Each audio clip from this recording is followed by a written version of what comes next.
Bienvenue sur les apprentis lecteurs, le trône de fer, le podcast lecture-relecture du trône de fer au Song of Ice and Fire, sans spoiler. Putain, on dirait que t'as fumé un joint.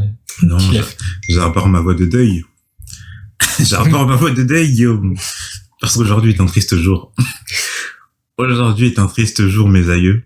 Ce chapitre, le 65e, Arya 5. Les mots ne sont pas suffisants pour exprimer ce que je ressens. Ma voix l'est.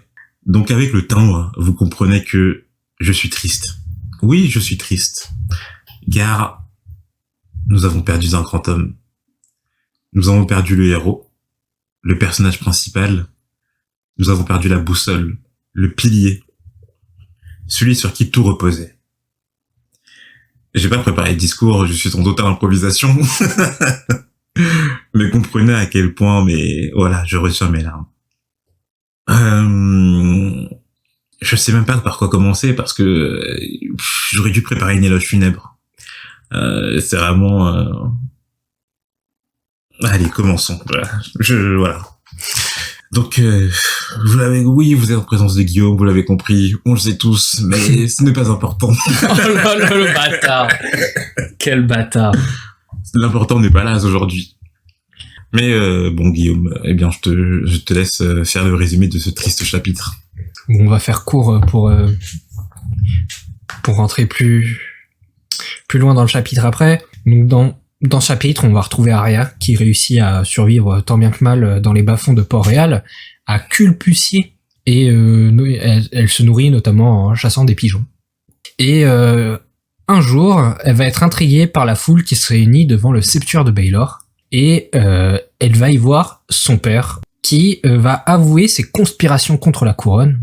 Je mets ça entre guillemets parce qu'on sait tous qu'il a conspiré à rien du tout. Il fait tout ça en pensant obtenir la miséricorde de Geoffrey, mais il va, comme Ilan nous l'a fait comprendre, il finira quand même par se faire exécuter. Donc là, Arya, elle est complètement perdue, et elle va finir par être sauvée par Yoren, le membre de la garde de nuit, qui était initialement venu chercher des potentiels recrues pour garder le mur. Amen. Amen. Donc, Guillaume, par tes mots, tu as pu lui rendre hommage, je pense, par ce résumé. Et maintenant, commençons à approfondir. Donc, bien que le chapitre concerne Arya, c'est en loin le personnage qui nous importe aujourd'hui. Moi, je pense que on va pas beaucoup parler de tout son cheminement dans Port-Réal, on s'en bat les couilles. Franchement, on s'en bat les couilles. Mais donc, bon, j'écris quand même des choses dessus, mais donc oui, le chapitre commence déjà par Arya, qu'on n'avait pas vu depuis pas mal de chapitres, depuis son départ du Donjon Rouge en fait, et la capture de Ned. On sent qu'elle meurt de faim depuis, salivant à l'odeur du pain chaud, son ventre gargouillant à la vue de mets délicieux et chassant des pigeons afin de les échanger contre de la nourriture, voire même de les manger. Ok, donc du pigeon cru, je sais pas si t'as déjà... Tous les matins. Exactement. Voilà. Tous les matins. Je me fais... Quand j'ai faim, je sors chasser du pigeon. Je me fais un petit pigeon cru avec mon café, c'est parfait. Je pense qu'elle est genre en mode, elle déchire la tête avec ses dents. Ouais. En mode Koh-Lanta. De plus, Arya ne pourrait rien voler par peur des manteaux d'or et du guet sécurisant la ville. Elle essaye de se tenir le plus loin possible du Donjon Rouge où son père, ainsi que tous ses hommes, avaient été trahis. Car oui, elle avait entendu la rumeur que, à présent, les manteaux d'or étaient les alliés des Lannister et que leur commandant était maintenant un lord doté de terres dans le trident et siégeant au conseil restreint. Est-ce que tu peux rappeler, Guillaume C'est Janos. Exactement. Janos Slint. Du coup, alors, est-ce que tu te rappelles de quelle terre il a été doté? On lui a donné Arenal. Ouais, on lui a donné Arenal. C'est ça? Et du coup, tu te rappelles ce qui est arrivé à Sheila Went? Je sais plus ce qu'ils lui ont fait. En fait, on sait pas. Voilà. Nique ta mère. En fait, ce qui a été dit, c'est que Sheila Went, elle a dû rendre le château, elle a dû donner le château. Elle a rendu les clés. Voilà. Mais on sait pas trop ce qui lui est arrivé. Quant à la mort du roi et au rôle qui aurait tenu Eddard de Renly, les rumeurs couraient à bon compte. Mais une chose était sûre, c'est que le roi Robert était bien mort, car les 7 cloches des 7 tours du septuaire de Baylor avaient sonné jour et nuit, et cela ne se produisait que lors du décès d'un roi. Enfin, pas jour et nuit, mais un jour et une nuit. Arya, elle, ne pensait qu'à quitter Port-Réal, mais c'était impossible. Car si l'on comprend bien, Port-Réal est entouré de 7 portes, dont 3 qui sont closes et barrées à l'instant, 2 dont on ne pouvait que rentrer, et les 2 dernières nécessitaient un laissez-passer ainsi qu'une fouille en règle pour en sortir. Culpusy n'était en plus pas sûr pour une jeune fille comme Arya, où le vol s'y tramait et où des hommes plus âgés la lorgnaient et parfois même s'aventuraient à la palper. C'est marrant parce que dans le chapitre, elle comprend pas pourquoi. Ouais. Elle fait palper, je sais pas ce qu'il cherchait, mais bon. Vous avez pensé un peu comme quand Bran il surprend Jaime et Cersei et qui dit oui. Il dit un truc genre en mode oui, l'homme devait lui faire mal parce que la femme criait. Qu'est-ce que ça, tu vois? On lui avait volé pratiquement tous ses effets, excepté son épée, aiguille, le bien le plus précieux qu'elle possédait. Et même familiarisée avec les autres enfants du quartier, elle avait échoué. Personne ne lui faisait confiance. Arya, passant par la porte de la Gado cette journée-là, fut estomaquée de voir premièrement des hommes aux couleurs de Winterfell, et deuxièmement que le bateau que leur père avait affrété à elle et Sansa pour entrer dans le nord était encore là. Mais quand elle se rapprocha, grâce au conseil de Ser Forel, elle comprit que quelque chose clochait. En effet, ces hommes portaient les couleurs de Winterfell, mais Arya ne les avait jamais vus. Heureusement, c'était une fille que les gardes cherchaient, et lorsque Arya se rapprocha, ils la prirent pour un garçon. Ce qui arrivait souvent, on dirait. Donc, est-ce que tu te rappelles les 2 fois où on l'a prise pour un garçon dans le tome? Non, pas du tout. La première fois, c'était... alors, tu sais, c'était le chapitre où, justement, elle a surpris la conversation entre Illyrio Mopatis et Varys. Ah oui, c'est quand elle chassait le chat-borgne. le chat-borgne, et que genre il tombe, elle tombe sur Tommen et Myrcella et tout. Ouais, exactement. Et ils se disent ouais, qu'est-ce qu'il fout là, le gosse. Exactement, ouais. Et la deuxième fois, eh bien justement, c'est comment il s'appelle encore, l'homme de la garde de nuit qui vient la chercher à la fin. Yoren.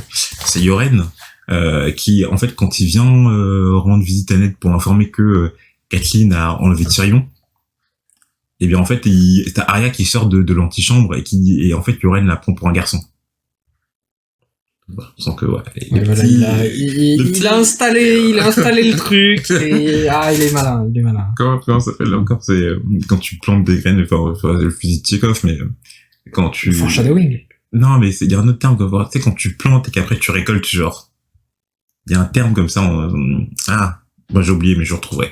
Arya, revenant à Culpusy, entendit soudain les cloches de la ville sonner. Enfin, pas des cloches, mais une seule cloche. Le tocsin sonnait afin d'appeler à la population au septuaire de Baylor sur la colline de Visenya. Et Arya ne put s'empêcher de s'y rendre, surtout en entendant la rumeur que c'était pour l'exécution de l'ancienne main du roi, son père Eddard Stark. Ce qui ne s'avérera pas être une rumeur. C'est pas qu'une rumeur. Elle fit le trajet jusqu'au septuaire en entendant la population cracher et insulter gracieusement son père. Il était aux yeux du peuple un traître qu'il fallait abattre. Et quand elle arrivera, Arya vit enfin son père. Elle le vit comme elle ne l'avait jamais vu, très affaibli, amaigri, blessé, avec une expression douloureuse sur la face. Il se tenait devant le grand septon qu'on rencontre enfin. Parce qu'en fait, on a parlé du grand septon, mais en fait, on l'avait jamais vu depuis le début. Donc, c'est juste qu'il a de la thune, parce qu'il prête de l'argent à la couronne. Ouais, bon, le septuaire a de la thune, quoi. Ouais. Lui, l'autre personne, on sait pas. Hein. Oh, quoi que ça se trouve, il pioche dans les caisses. Oui. Bon, alors, en tout cas, le grand septon, il est écrit comme vieux, gras, donc ouais, il mange bien. Ouais, il mange bien. Il se fait plaisir, quoi. Ouais. Et un peu ostentatoire, justement, avec sa tiare en cristal et d'or sur la tête. Ouais, il se fait plaisir, quoi. Ah, on n'est pas n'importe où ici, hein. On n'est pas dans les cités libres. Le flex religieux. Elle reconnut aussi près de son père, le roi Geoffrey, du coup je l'appelle la reine-mère, parce que c'est ça son poste actuellement. Hein. Oui. La reine-mère Cersei, le limier, donc Sandor Clegane, Varys, Littlefinger, ainsi que quelques membres de la garde royale. Mais la présence qui l'a surpris le plus fut celle de sa sœur, bien habillée, bien coiffée, qui se tenait parmi tous ces gens. Bon, Sansa, bon, bah, forcément, elle est obligée d'être ici, hein. Alors, elle est obligée, je pense que Geoffrey elle est obligée, mais c'est même elle qui a plaidé, en fait. Tu sais, se rappelle, c'est elle qui a plaidé auprès de Geoffrey pour qu'il la gracie, et Geoffrey, il a dit, oui, que si ton père, en tout cas, s'excuse, et puis ils disent que, en gros, Il sera miséricordieux. Voilà. Bon, il a pas dit, je vais l'envoyer à la garde de nuit ou je vais le laisser en vie. Il a dit, il sera miséricordieux. Et c'est vrai que sa sœur, tu sais, je me rappelle du passage et tout où Sansa il dit à la fin du chapitre qu'elle s'était pas inquiétée du sort de Arya après la après la prise. J'avais oublié. Mais j'ai l'impression aussi que Arya elle a pas pensé à Sansa depuis mais bon, je pense qu'elle a quand même pensé à sa sœur, tu vois, mais que ça la surprend quand même de la voir là. Sûrement qu'elle pensait laquelle a pensé je suis pas emprisonnée mais je pense que ce qui la saoule c'est que quand tu sais c'est ce qu'apprécie c'est bien coiffé, bien habillé, tu vois. Ouais. Dans le je pense sens cette image là ça doit le ouais. Mais en plus elle est jeune hein pour comprendre tout ça, elle a 8 ans. Et encore même je sais pas, je crois qu'on a un esprit de jeunesse hein, c'est juste pour dire que mais à sa place genre en mode mais bah les couilles, genre en mode oui. J'aurais préféré me faire frapper, me faire lyncher que voilà, venir publiquement bien habillé, bien coiffé à ça. Soudain, on entendit la voix d'Eddard s'élever. Le sire de Winterfell commençait à parler. Et stupéfaction, à la fois pour Arya comme pour le lecteur, Eddard Stark commence par avouer sa félonie en public. Quelle indignité. Quelle indignité. Sarko Voice. Il avoue devant tout le monde avoir tramé pour le meurtre des enfants de Robert et énonce à la suite de cela que Geoffrey Baratheon est l'unique héritier du trône de fer. L'unique héritier légitime du trône de fer. Du coup, Ned a écouté les conseils de Varys, semble-t-il, qui lui disait que la seule solution de t'en sortir, c'est d'avouer tes crimes et de dire publiquement que Geoffrey est le roi légitime et tatati et tatata. Ça marche bien. Ouais, bon, au final, ça va trop voilà, ça va trop marcher. Mais quitte à mourir là, ça fout le seum quand même. Ça me reste en travers de la gorge parce que, quitte à partir, tu vois, il aurait pu partir avec les honneurs. Il a baissé son froc avant de partir, mais je le comprends pourquoi il a fait ça, mais ça fout le seum pour le lecteur de se dire, putain, au moins il a pas pu rester, Il a pas une belle mort. Ouais, c'est pas une belle mort, quoi. Mais tu sais, ça fait super écho à ce qu'il avait dit dans le tout premier chapitre. Quand il avait dit à Bran que l'heure de la mort est la seule où un homme peut être digne. Ouais, bah... Il a pas été digne. Il a pas été digne. Bah, parce qu'il s'attendait pas à ce que ce soit l'heure de sa mort, quoi. Ouais, mais... Et franchement, il pouvait s'y attendre quand même un peu. Enfin, je veux dire et tout, là, t'es quand même menotté, ligoté au cimetière de Bel-Air devant une foule publique. Ouais, ça va qu'elle a été torturée, mais il a pensé au sort de ses enfants, hein. Est-ce qu'on peut l'en blâmer? Non, je peux pas trop lui en vouloir, mais ça fout le seum, tu vois. Rakina, mais en plus, il part seul, il a personne autour de lui. Sincèrement, c'est vraiment pas une belle mort, genre. Moi, je pense que Ned méritait mieux. Mais bon, c'est Littlefinger qui le dit, hein. La vie n'est pas un conte de fées, tu le découvriras à tes dépenses, en ça. Là, elle vient de le découvrir, mais, elle vient vraiment de le découvrir. Mais ouais, je sais pas trop, ouais, non, j'avoue, ça aurait été vraiment stylé qu'ils disent, non. Nique ta mère. Ouais, voilà. Nique ta mère. Écoute-moi bien, toi. Derrière moi, il y a un petit bâtard qui se il est le fruit de l'inceste de l'autre conne. Devant toute la foule, ça, c'est stylé, quoi. C'est pas la mort qu'on voulait, c'est la mort qu'il fallait. Mais ouais, du coup, l'heure de la mort est la seule où un homme peut se montrer digne. Vite fait. Ouais, tu sens que je suis sûr que c'est peut-être une phrase que Martin a écrite tout en sachant ce qu'il allait arriver à Ned à la fin, tu vois. Non, mais ça sent que c'est un truc qui a été posé pour cette scène-là. Et ouais, non, mais t'as raison, en fait, franchement, il y a un pincement au cœur en se disant que, au moment de sa mort, il a sorti de telles conneries, quoi. Et le pire, c'est que si on pense aux conséquences maintenant, c'est qu'il y a même plus moyen de, je veux dire, il a dit ça, enfin, il y a plus de moyen, comment dire, de passer au-dessus. Parce qu'il vient de dire ça publiquement, personne n'a forcé. Et donc les gens, la foule, et donc par conséquent la population, va se dire, mais non, si Ned Stark l'a dit, Ned, le sire de Winterfell, etc., c'est que c'est la vérité. En plus, la parole de Ned, tu sais, c'est genre, niveau street cred, c'est fois 1000, tu vois. Voilà. Bah bref, on sait pas pourquoi, vu que il le traite de félon, etc., mais... Oui, ouais. Mais je pense pour les gens qui le connaissent, genre en mode, ceux du Nord, ils doivent se dire, putain, Ned, il a dit ça. Exactement. Mais après, je suis même pas sûr qu'on avait des gens du Nord, hein. Je crois qu'ils ont tous été tués, peut-être à part Sansa et Arya, là. Oui.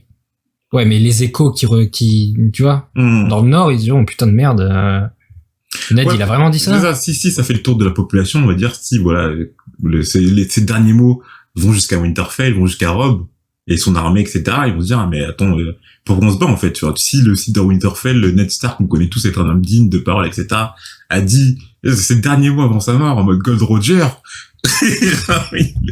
il a dit, non, Geoffrey, c'est l'héritier légitime, point barre, moi j'ai été un félon, j'ai trahi tout mon truc et tout, bah, en plus, c'est ouais. Contrairement à Gold Roger, il souriait pas, il souriait pas trop, hein. Suite à cette annonce, la foule commença à lui jeter des pierres tout en l'insultant de tous les noms. Le grand septon prit la parole et reconnut qu'en dévoilant sa félonie devant les dieux et devant les hommes, surtout au septuaire de Baelor, Eddard avait sûrement le droit au pardon, les dieux étant miséricordieux. Mais comme on sait, seuls les dieux sont miséricordieux. pas le roi. Geoffrey se déclara enfin d'annoncer la sentence de Ned Stark. D'abord en évoquant les conseils et souhaits de sa mère et de Sansa, qui souhaitaient tous deux que Ned prenne le noir et rejoigne la garde de nuit. Mais, juste après avoir souri à Sansa, il déclare que ses choix sont dus à la faiblesse du cœur des femmes et que lui, en tant que roi, ne supportera pas la traîtrise. Il demande alors la tête de Ned Stark à la justice du roi Ilyn Payne. Et là, franchement, les anciens, t'as juste envie de te dire, quel fils de pute. Quel bâtard. Ça, il écoute même pas sa mère, quoi. Non, franchement, c'est terrible. Même, tu te rends compte, pour que Cersei dise, non, là, t'abuses, frère. Genre, pour que Cersei dise ça, c'est vraiment, genre, oh, t'abuses. Mais encore, mais Cersei, mais encore, c'est, réfléchis, tu vois, elle est intelligente, Cersei. Oui, mais elle est cruelle, quand même. Ouais, non, t'as raison, elle est cruelle, ouais. La manière qu'elle se tient, là, elle va dire, c'est plus cruel, c'est stupide, genre. Ouais. Ce que tu fais, c'est stupide, genre, voilà. Elle est cruelle, mais... Non, mais elle sait quand même faire la part des choses en ce qui est nécessaire et ce qui sert à rien, quoi. Alors que là, bon, du coup, essayons de comprendre les choix de Geoffrey. Pourquoi est-ce que genre vraiment c'est juste parce que qu'il est juste stupide, parce qu'il n'a pas pensé aux conséquences? Est-ce qu'il est encore plus cruel que Cersei? Est-ce que on peut aussi dire que du coup il a raison, genre en mode c'est un traître, bon je vais pas avoir de traître. Je pense qu'il voit en fait en fait je pense qu'il voit juste la superficie, il voit juste le fait c'est un traître, je suis le roi, on peut pas me la faire à l'envers, je vais envoyer un message aux autres. Mais il voit pas toutes les intrigues politiques que ça cause derrière, quoi, tous les problèmes que ça cause en dessous, tout ce qu'on peut en tirer d'un otage, le Nord qui se rebellerait, tout ce qu'on peut tirer d'un otage, tout ce qu'on aurait pu tirer, voilà. Lui il voit rien de tout ça, il est trop con en fait. Ou il a pas assez d'expérience. Oui.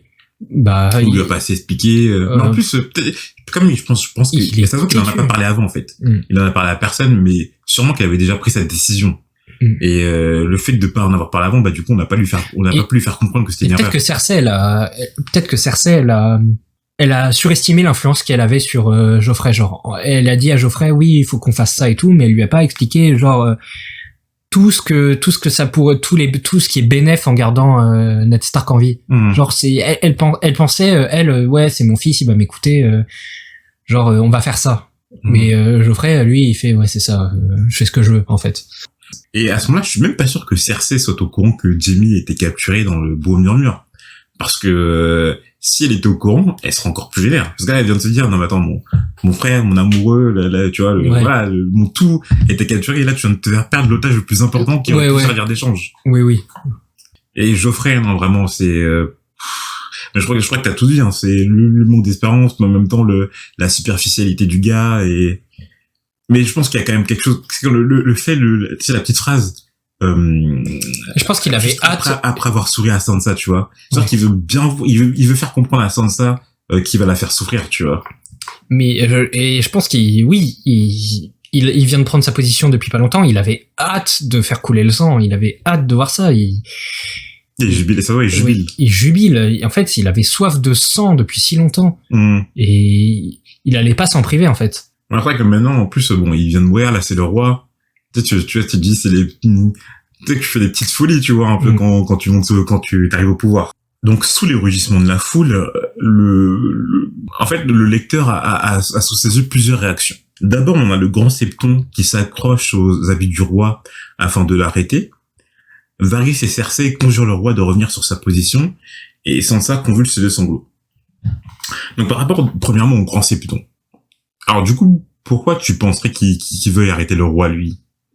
Parce que lui, il a une réaction assez spontanée comme les autres, hein. Peut-être qu'il a pas envie de faire couler le sang dans un lieu sacré, je sais pas. Je sais pas. En fait, je sais pas si c'est un lieu habituel pour exécuter quelqu'un. Ah ça, on sait pas où se passent les exécutions habituellement. Ouais. Si ça se trouve. Mais sûrement que ça a pas lieu dans un lieu sacré. T'as raison. Hein. Dans un septuaire et tout, sous les. Ça a quand même assez. Ouais. Ouais, donc sûrement qu'il avait pas envie de faire couler le sang devant le septuaire comme ça. T'as raison. Ensuite, Cersei, on comprend pourquoi. Et encore, on a dit, hein, Cersei, elle est même pas au courant en fait que Jaime il a été enlevé. Donc, mais Cersei, elle sait déjà que les implications politiques seront désastreuses derrière ce geste. C'est pour ça que Cersei, elle a même pas tué Ned. Hein. Elle l'a juste emprisonné, elle l'a fait mourir de faim, mais jamais elle a voulu sa mort. Ce qu'elle voulait, c'est que Ned, en fait, il dise devant tout le monde que Joffrey est l'héritier légitime. Et puis après, qu'il allait faire sa vie au mur, moi je m'en bats les couilles. Et Varys, pourquoi lui, il voudrait arrêter Joffrey?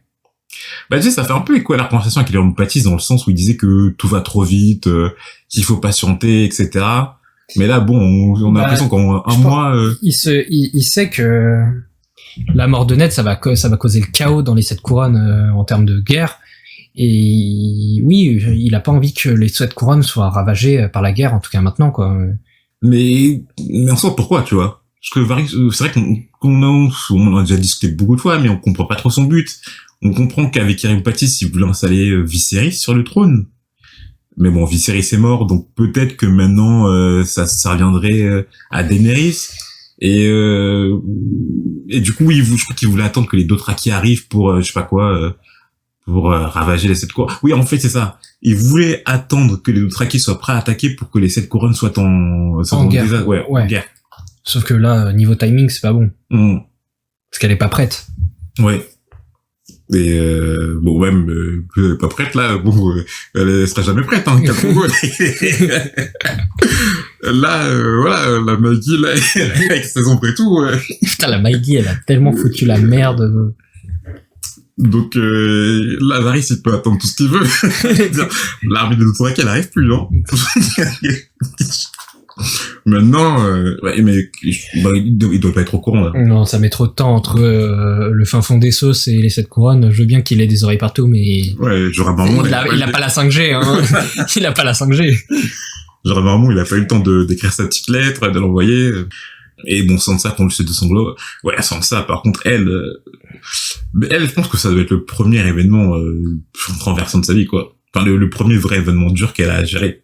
Là, c'est même plus qu'un événement dur, c'est genre, son monde, il se renverse, entre guillemets. Tu parles de qui? De Sansa. Ouais. Bon, il y a eu la mort de Lady, mais c'est rien comparé à la mort de Ned.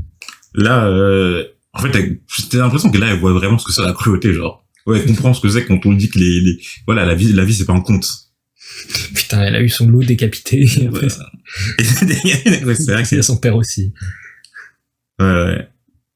Non, Sansa, non, ça fait après, de la peine, non, pour l'instant, il n'y a pas tellement de peine parce qu'on n'a pas vu machin, mais c'est plus Arya qui fait, forcément, puisque le chapitre est par ses yeux, mais Arya fait de la peine quand même, mais c'est ça aussi, ouais. Donc, Arya essaye de se frayer un chemin à travers la foule afin de retrouver son père, mais peine perdue, la foule était trop dense et même à l'aide d'aiguilles, elle ne peut se rapprocher que très peu. Une des dernières images du chapitre fut Ilyn Payne tirant d'un fourreau l'épée en acier valérien des Darkstar, glace afin d'effectuer son geste. Assez poétique de se faire exécuter par sa propre épée. Que dis-je? L'épée ancestrale du Nord et de la maison Stark. Donc en plus il se fait exécuter par glace, quoi. Quand on dit qu'il a vraiment pas une belle mort, c'est qu'il a pas une belle mort. Ouais, mais bon, ça représente quand même qu'il s'est flingué tout seul, hein.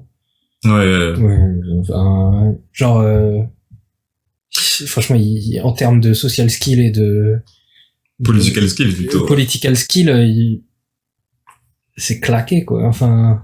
Bah, si on revient sur les raisons de sa mort, tout, ouais, non, mais en fait, c'était catastrophique tout ce qu'il a fait. Genre, il s'est mis Robert à dos, premièrement, mais il s'est mis tout le monde à dos, et puis, franchement, l'erreur catastrophique. Parce qu'après, tout peut se gérer, tu vois. Mais je comprends pas pourquoi il a dit à Cersei qu'il est au courant. Ouais, et après, faire confiance à Littlefinger. Ah ouais, c'est tombé. Ouais, non, mais t'as raison, c'est deux grosses erreurs. Hein. Enfin, faire confiance à Littlefinger, premièrement, et... Il a été con, là. Et puis même, en plus, tu dis qu'il s'est flingué tout seul, c'est la vérité, parce qu'en plus, c'est même sa propre famille qui l'a flingué, parce qu'on sait que c'est Sansa qui allait révéler tout le plan à Cersei. Donc, même auprès des siens, il a été... Après, on en avait discuté, le fait que Sansa vienne ou pas, ça a pas changé dramatiquement la situation. Ça a pas... c'était déjà galère. Ouais, mais bon, ça en a rajouté, et puis, Oui. tu vois, ça en rajoute, en fait. Bah après, Sansa, elle s'est mise en otage toute seule, quoi. Ouais, elle aurait pu... Bon, Elle aurait peut-être réussi à fuir ou je sais pas quoi. Ouais. Après, elle serait pas passée aussi inaperçue que Arya. Ouais. Mais Mais c'est flingué. En plus, c'est marrant parce que quand Ned il a été emprisonné, quand Ned il a été pris à partie, c'était par le Littlefinger par derrière avec le poignard en acier valérien. Là, il s'est exécuté par glace à propre épée. Donc c'est vraiment à chaque fois, c'est même saoulant en fait. Tu dis Ned il saoule. Là, il a tout pour être un voilà, c'est le héros de shonen et tu sens que là, voilà, c'est pas le monde où il faut être un héros de shonen quoi. Sur cette vision, une main attrapa fermement Arya et la retourna. Elle appartenait à un homme portant de longs cheveux noirs avec des dents gâtées. Il lui ordonna de ne pas regarder ce qui allait suivre, et Arya ne comprit ce qu'il se passait que par un bruit, un soupir, et j'ai bien aimé l'expression du texte, comme si 1 million de poitrines s'étaient exhalées le souffle simultanément. Eddard Stark, seigneur de Winterfell, gouverneur du Nord et main du roi, n'était à présent plus. Et là, en fait, ça me fait penser à la scène de la série. Où, en fait, quand l'épisode 9 de la saison 1 est fini sur ça, sur l'exécution, et quand Ned il se fait trancher la tête, en fait, t'as juste le bruit de la lame, en fait, qui résonne. C'est une sorte de sifflement. Et puis l'épisode, il se termine silencieusement sur ça, quoi. Et aucune musique derrière, et incroyable, quoi. et justement, là, je voulais revenir, genre, sur ça, en fait, sur ta première réaction, la réaction initiale que, si tu te rappelles, que t'as eu. Parce que j'ai été spoilé. Ah, t'as été spoilé? Ouais, je savais que Ned allait mourir. Dis-moi, comment t'as été spoilé, comment tu vois? Franchement, alors, je crois la première fois que j'ai été, je crois que ça a rien à voir. C'était, j'étais sur, je sais pas, je traînais sur internet et il y avait une histoire, un article qui disait que, tu vois, sur les Joffrey quand il montre à Sansa, ah non, je peux pas le dire. Bon, en gros, j'ai été spoilé parce que il y avait un article où il y avait des têtes qui étaient mises sur des pics. Mmh. Et il y avait une tête, en fait, c'était une tête de George W. Bush. Ok. Je te jure, et genre ils essayaient de se justifier en mode oui, non, mais on n'a pas fait exprès, c'est pas juste ça, il y avait une tête comme ça qui traînait au studio, on l'a prise, on l'a mis sur la pique. Et il y avait la tête de Ned. Non, mais du coup, tu le connaissais pas à ce moment-là. Ouais, mais c'était marqué que genre c'était à côté de la tête du personnage principal, tu vois. Ah. Et du coup, mais du coup, à cause de ça, tu t'en es rappelé quand t'as regardé la série, t'as compris. Bah, ça, quand même quelques épisodes avant, ça sent le caca quand même. Hein. Ouais. Ça sent quand même le caca, tu le sens. Tu sens venir la merde. Ok. Bah, moi, j'avais pas du tout vu venir. Je me rappelle très bien. Je me rappelle très bien parce que je suis rentré dans l'univers du Trône de Fer par la série, en 2011, dans la première diffusion. Parce que je me rappelle, en fait, j'étais sur Allociné, je vois Game of Thrones, serait la plus populaire du moment. Et on était en plein milieu de la diffusion de la saison 1, donc je crois que j'ai rattrapé l'épisode 4 ou 5, quelque chose comme ça. Et puis bref, bon, voilà, j'arrive, épisode 9, et je le connaissais pas, en fait, à l'époque. Enfin, j'étais pas du tout spoilé, parce que c'est que après la saison 1 que j'ai lu les livres. Et en fait, c'était un choc. Mais en fait, je pensais que c'était tellement un choc que je pensais que c'était pas vrai. Genre, j'ai regardé l'épisode d'après et tout, et personne, je me suis dit, non, mais il y a quelque chose qui se passe. Genre, en plus, le problème, c'est qu'ils finissent l'épisode par ça. Et on voit pas tellement la tête coupée, tu vois. Oui. Donc tu dis, bon, tu sais, tu dis enfin, tu penses aux scénarios hollywoodiens normaux, dans le sens où il va se passer un truc, il y a quelque chose en off qu'on n'a pas montré, il va revenir d'une manière ou d'une autre. Enfin, je sais pas, tu vois, je m'attendais. Et puis en fait, je comprends qu'il est vraiment mort, tu vois, et je me dis, damn! Et vraiment, pour moi, c'était un truc de fou. C'était vraiment un truc de fou. Et tu sais, c'est ce qu'on dit, c'est avant que Game of Thrones sur la série, c'est devenu pas célèbre, mais en tout cas, ça a marqué l'esprit des gens par rapport à cet épisode, parce que ça a retourné tous les codes. Oui. Le bouclier du héros, là, moi j'appelle ça l'armure en scénarium. Et ben c'est ça. Il y en a pas dans cette... Enfin, il y en a pas dans cette... Même le personnage le plus important peut crever d'un moment à l'autre, quoi.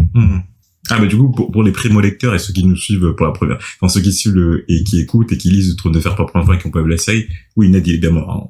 Il y a pas de truc et tout. Il y a pas de doute, il y a pas de... Il est bien mort. Et ouais, non, j'étais choqué. J'étais choqué. Toi, c'est la première fois où, genre, t'es un peu dans le déni d'une mort de perso, Mais je crois, ouais, parce qu'en fait, ça semble, tout dans le scénario te fait dire que c'est le personnage principal et qu'il va forcément, Ouais, pour le coup, ouais. Vraiment, là, tu te dis, ouais, mais c'est le personnage principal, c'est pas genre, un secondaire important, c'est le personnage principal.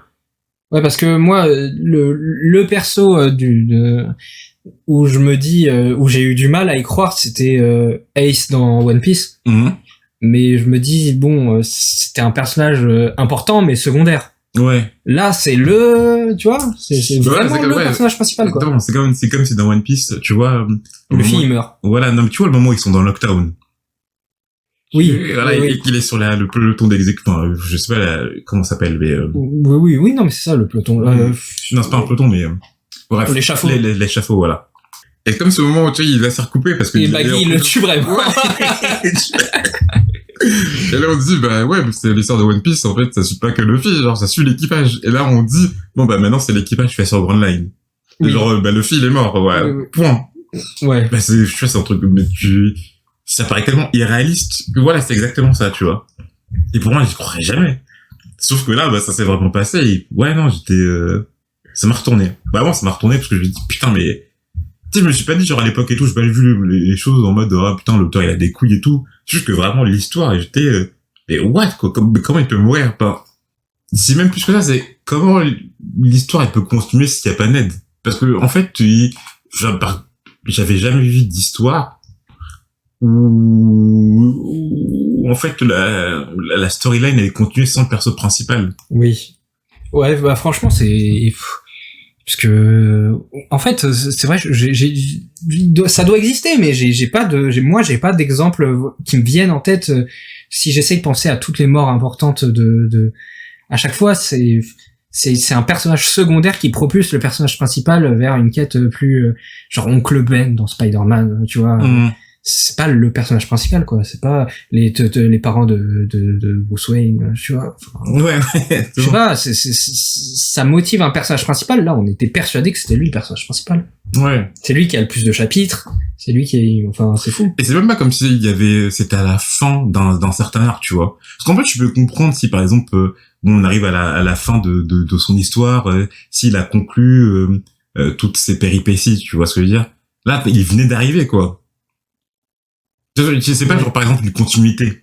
Oui, c'est vrai que l'arc narratif de Ned Stark, en fait, la résolution de la mort de Jon Arryn, de tout ça, en fait, c'était son arc narratif à lui, et il l'a... Mais c'est pas conclu. C'est pas conclu. Bien sûr, sa mort, elle raconte... Et en fait, son arc narratif n'est pas celui auquel on s'attendait. Ce qu'on pensait être un arc narratif d'une enquête sur la mort de Jon Arryn et tout, en fait, l'arc narratif de Ned, c'était plus une question beaucoup plus philosophique sur l'honneur, sur l'honneur, sur le devoir, sur plein de choses. En fait, c'était plutôt que faire avancer une histoire liée à lui, quoi. Enfin, ouais. Ça va avoir des conséquences monumentales sur le reste des personnages, et on s'en doute. Mais c'était pas un arc Ned mais en plus on pouvait s'en douter parce que bon, le tome comprend quand même 8 points de vue, quoi. Oui. C'est pas comme s'il y en avait 2 ou 3 et que Ned, enfin, il y en a quand même 8, tu vois. Donc, pour dire, même sans Ned, il reste quand même 7 autres personnages. Mais, par rapport au déroulement de l'histoire, c'est pas que ces autres personnages sont pas importants, mais t'as plus l'impression qu'ils gravitaient, en fait, autour de Ned. Et ça devait arriver. Donc, t'avais, parmi les 7 autres points de vue, t'as, 3 des enfants de Ned, voire 4 en comptant le bâtard John, et t'as sa femme. Et, attends, parce qu'il y a t'as Tyrion et t'as... Daenerys. Ouais, c'est ça, t'as Tyrion et t'as Daenerys qui sont à côté. Mais je veux dire, t'en as 5 parmi les 7 autres qui gravitent autour de Ned. Donc, ouais. Bah, ouais, moi, je pense on a un peu tout dit par rapport à ça, mais je me dis, putain, mais ceux qui ont lu ceux qui ont pas vu par la série, mais qui ont lu les livres pour la première fois, tu dois tourner les pages en te disant, bon, allez. Bah, ok, Ned, il revient encore, là, tu vois. Et, bah, en fait, non, il revient pas. Donc, bon, c'est vrai qu'on a terminé un peu ce chapitre par les rires, mais c'est pas très rigolo. Et c'est quand même voilà, c'est quand même un chapitre, même un passage assez exceptionnel, quoi. Même peut-être pas vraiment intrinsèquement, mais en tout cas dans ce qu'il a apporté dans la pop culture, franchement, en 2011, moi je me rappelle que ça a été exceptionnel. 2011 et encore dans l'univers des gens qui étaient déjà dans la littérature fantastique ou dans la fantasy un peu. Ils ont pas dû comprendre, quoi. C'est ça. Comme si Aragorn mourait comme ça. What? Frodon meurt. Ouais. Donc, je le rappelle, hein, Guillaume a seulement vu la série et n'a pas lu les livres. Donc là, il est en train de lire les livres pour la première fois progressivement avec le podcast. Mais pour dire que, voilà, Game of Thrones, ça a marqué son époque avec la série, avec plusieurs événements.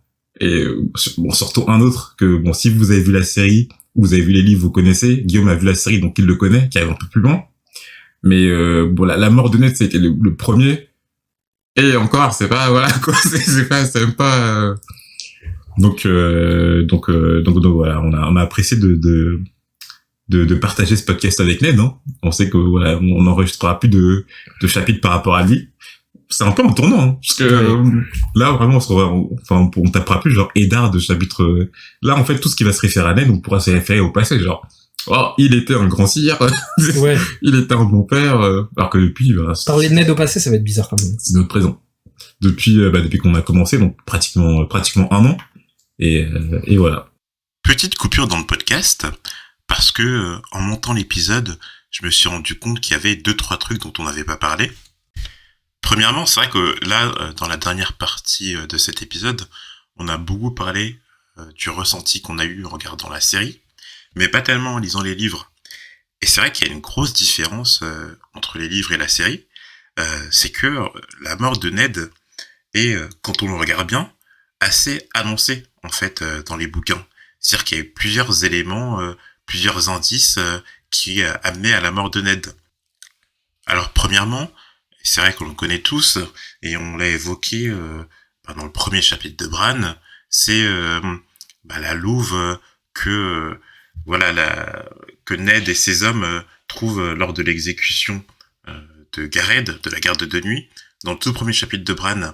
Et donc, ils trouvent une louve qui a été tuée par un ondouillé. Donc, référence au Baratheon, et la louve référence au Stark.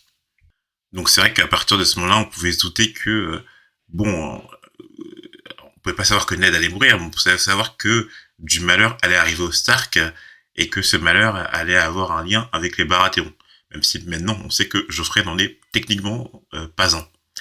Et puis, il y a eu, par exemple, tous ces rêves qu'ont fait Jon et Bran, où ils allaient à la crypte et ils découvraient Ned, où ils avaient une vision de Ned mort, ou, comme je l'ai dit, à la crypte. Donc ça, pareil aussi, ça a donné quelques indices sur le fait que Ned n'allait pas tellement rester en vie.